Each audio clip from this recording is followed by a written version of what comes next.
Hello everyone, and welcome to another video. Sam Kaplan here, and in this video I'm going to be sharing with you some of my most recent training footage in which I'll be commentating over it. I'll be explaining and sharing what I'm thinking as I'm performing each of my exercises, why I'm picking these exercises and including them in my program, and just kind of how my training programming works. Now, my hope is that in sharing this with you, maybe it helps you brainstorm and learn a little bit in the context of your own fitness journey with your own training program and how you're performing your exercises.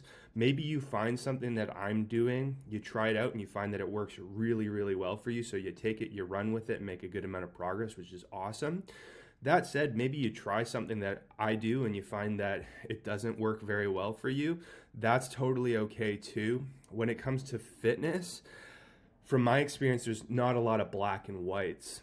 So the way that I perform my exercises, the ones that I've chosen to include, the way that I perform them, it might not be 100% appropriate for you to perform them the same way, because maybe you're built a little bit differently, or maybe you're in a different spot on your fitness journey. It just doesn't make as much sense for you. But maybe you try it and it does work really well. It depends totally on the person and the context itself. And that's the way it works with fitness a lot of the time. That said, I do hope that at the very least, this helps you with maybe brainstorming and changing the way that you think about your own training and performing your exercises in a positive way. And if you find that, hey, it doesn't work well for you, that's totally okay too. You're still technically learning something. You're learning what doesn't work for you, which is, we'll call that a bonus, I would say. I think that's part of the learning process.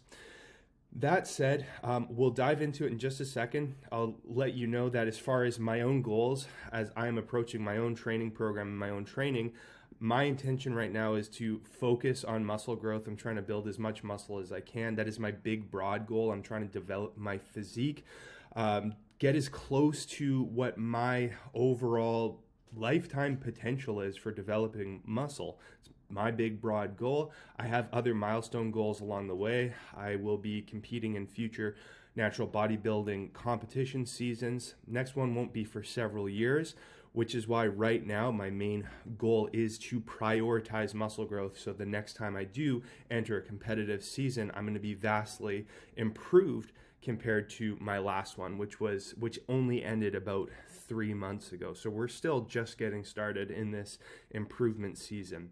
My own goals, again, trying to build overall muscle with a little bit more of an emphasis on my delts, my back, especially my inner, upper, and middle back muscles like my rhomboids and trap 3s, trap 2s perhaps, and then maybe a little bit more emphasis on my hamstrings and glutes as well. So a lot of my posterior chain muscles are getting a little bit more attention in my own training program. So you can keep that in mind as we go through. That being said, without further ado, let's go ahead and dive in and I'll share with you how my training's going. Here we go. All right, so we're starting this session off with some pendulum squats, one of my favorite lower body quad focused exercises at the moment.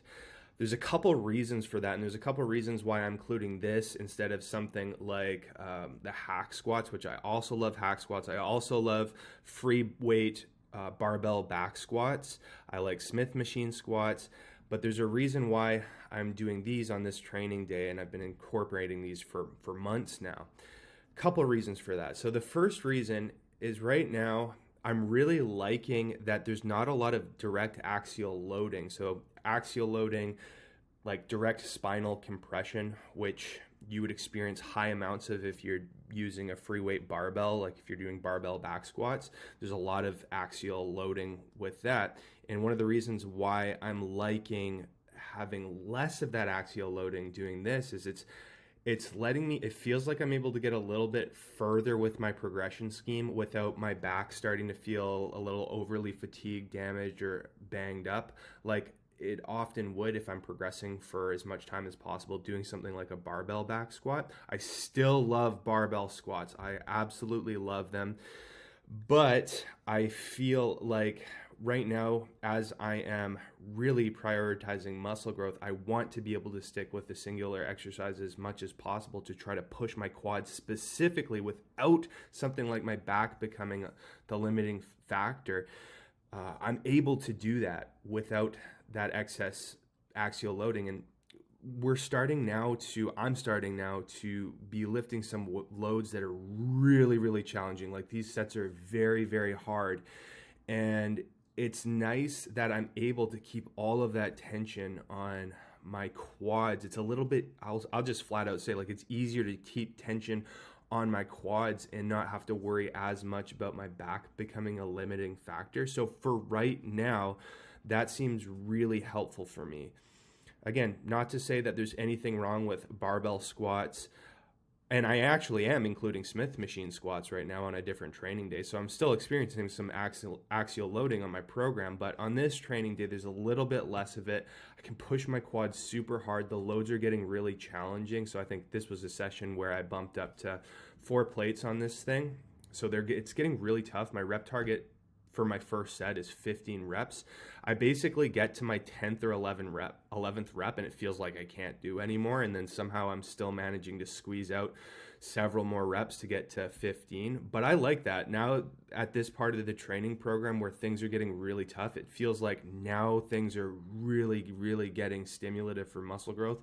Not that they weren't before, but now I'm really pushing my limits. So you can see here, this is my second set. I think I did like 11 reps. It dropped by 4, but these were very, very difficult reps. It's basically taking everything out of me to push for the last 3 or 4 or 5 reps. And again, that's one of the reasons why it's helpful to not have as much axial loading, because as I'm pushing as hard as I can really focus on just giving it all purely with my quads. Again, nothing against the barbell squats, but for me right now, I'm really liking that. Hack squats are another one of my favorites. So that's something that we might look at eventually including in here, but for now I'm going to keep rolling with those pendulum squats. Now here's some hamstring curls. Again, one of my main focuses for my own goals right now is a little bit of an extra emphasis on hamstring growth. That's one of my kind of areas that I'm specializing in right now. The exercise itself, pretty straightforward. You just curl the weight up and curl the weight and then lower it down. The focus with the machine is, for me, I'm really trying to control the eccentrics. We've got this extra opportunity to really milk every rep for what it's worth, because the machine helps with stability so much. So really trying to control the eccentrics. I'm really trying to feel tension, that like muscle fiber splitting tension that I love on the way down. I've been finishing each set with a couple partials. Usually I can barely do like 2 partials at the end of the sets. They're tough.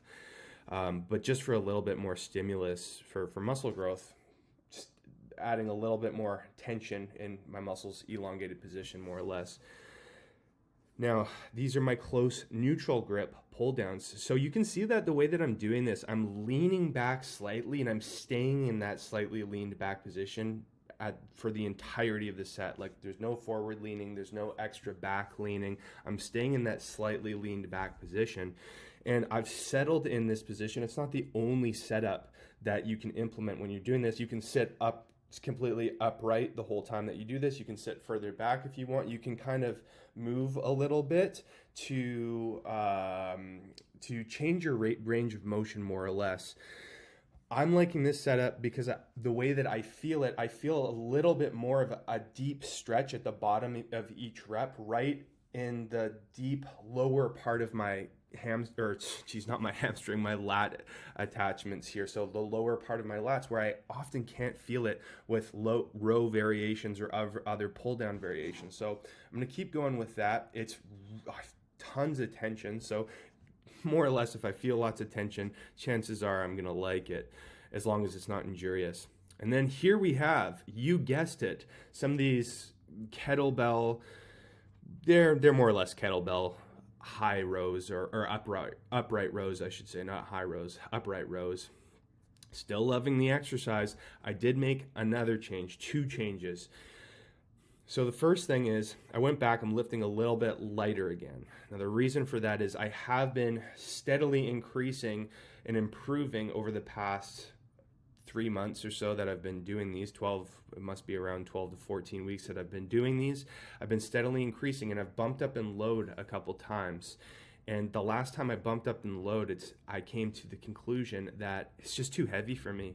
Even though I'm progressing and I'm getting stronger at the lower loads, when I bumped up the load, it just felt like too much tension on my connective tissue, too much tension on my bone joint structure. Stuff was getting inflamed that was not helpful. So went back to using the slightly lower loads, but I changed how I'm doing them a little bit. So the first thing is I'm lifting them higher past eye level for a little bit more range of motion, and I'm moving with even a little bit more control on the way up. It's helping me to more or less generate a little bit more mechanical tension with the lower loads, and then I'll kind of change position for the last couple of reps to bring the kettlebells closer together as I row up to get a little bit more of that musculature. So that seems to be working really well. From my experience, that's one of the best kind of skills that you can adopt on a training journey, the journey to build more muscle and progress, is you want to find ways to keep challenging your muscles without damaging your connective tissue, because we don't want that to be a limiting factor. And I've experienced enough tendon and ligament injuries, nagging pains, that can really hold back your progress. So the key is, again, from my experience, to find ways to train around those kind of problems. And that is one of the solutions for me, because I want to keep improving my delts, and it really seems to be doing the trick so far. So I'm going to keep rolling with that. Now, last exercise here are some 15-degree incline dumbbell bench presses. You can see I'm not lifting with a ton of load, but I'm moving with very, very controlled eccentrics, pretty controlled concentrics. There's a good pause right in that deep low position where I can feel a good deep stretch across my chest. Again, that elongated position where my pecs are really stretched out under load is probably very stimulative for muscle growth. So I'm really trying to sit there and feel it. And it is a strong physical sensation of stretch, which helps with like mind-muscle connection, in addition to being very stimulative for muscle growth. I also like including these kind of loads that are not terribly heavy, because it saves my connective tissue, especially considering I'm already including something that's quite heavy with my bench pressing, which does tax my connective tissue. So I'm trying to keep things balanced, and it seems to be doing the trick.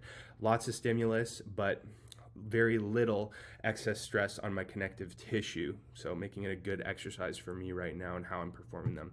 That said, that pretty much concludes the video. As always, thank you for watching. If you got something out of it, if you liked it, please like it. If you want to see more, please subscribe to the channel. Otherwise, I will see you in the next video.